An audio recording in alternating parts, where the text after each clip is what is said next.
বিসমিল্লাহিররহমানিররহিম। আজকে নয়াপল্টনে বাংলাদেশ জাতীয়তাবাদী দল কর্তৃক তারেক রহমানকে স্বাগত জানিয়ে এই স্বাগত মিছিলে প্রমাণ করে কালকে ঢাকার অবস্থা কি হবে।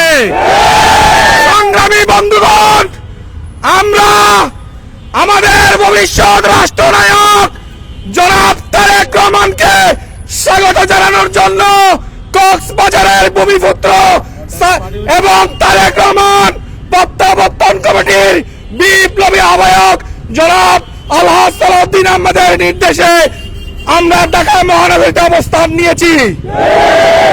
ইনশাআল্লাহ আমি মনে করি তারেক রহমানকে বহনকারী বাংলাদেশ বিমানের ফ্লাইটটি যখন বাংলাদেশের ভূখণ্ডের দিকে রওনা দিবে তখন সমস্ত বাঙালিদের মনে আনন্দের জোয়ার বয়ে যাবে এবং তারেক রহমানকে বহনকারী বিমানটি যখন বাংলাদেশের ভূখণ্ড স্পর্শ করবে তখন বাঙালিদের হৃদয়ে বিপ্লবের রক্তিবীণা বেজে উঠবে।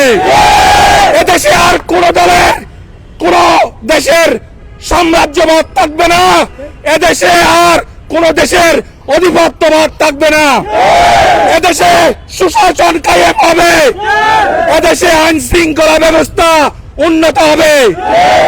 আমি মনে করি বাঙালির হৃদয়ের স্পন্দন শহীদ প্রেসিডেন্ট জিয়া রহমানের জ্যেষ্ঠ পুত্র জনাব তারেক রহমান এদেশের পথে প্রান্তরে ঘুরে বেরিয়ে ইনশাআল্লাহ বাংলাদেশের সম্ভাবনাটুকু খুঁজে বের করে এদেশের সমৃদ্ধির শ্রেষ্ঠ শিখরে পৌঁছে দিবে।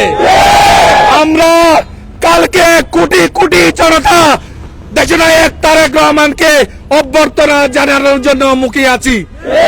এই বলে আজকের মিছিলে উপস্থিত সবাইকে আমার সংগ্রামী শুভেচ্ছা জানিয়ে এই মুহূর্তে আজকের স্বাগত মিছিল এখানেই সমাপ্ত ঘোষণা করলাম। আসসালামু আলাইকুম। শুভেচ্ছা স্বাগত ভাইয়ের পক্ষ থেকে, ফরদ ভাইয়ের পক্ষ থেকে